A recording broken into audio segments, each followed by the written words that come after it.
Now, na-mention natin kanina yung tinatawag na DSM-5, no? And this is the manual that is being used to diagnose someone who has mental condition. Okay? And yearly or depende per year, every 4 years usually, 2 to 4 years, kakaroon ng revisions ng DSM-5. Okay? Your DSM-5 stands for Diagnostic and Statistical Manual of Mental Disorders. And what we have right now, or what we follow, is the fifth edition text revision or your DSM-5-TR. So, libro to siya, guide to na ginagamit ng mga mental health professionals to diagnose specific mental disorders. And this was published by American Psychiatric Association.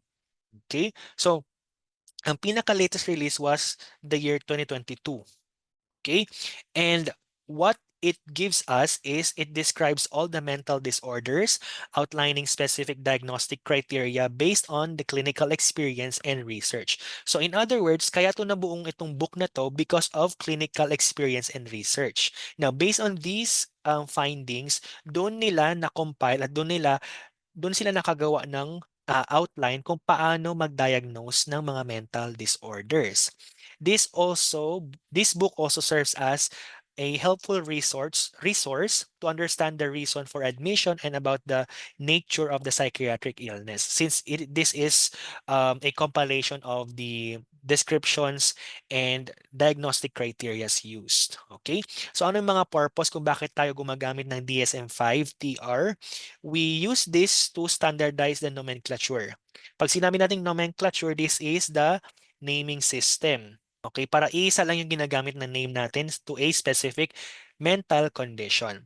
Aside from that, this is also used for differential diagnosis. So, pag ang patient natin ay nagmamanifest ng mga symptoms ng dalawang condition at the same time, then we wanna rule out kung ano ba talaga yung pinaka-main symptom niya or pinaka-main diagnosis niya. So, para malaman natin yun, we use your DSM-5 book.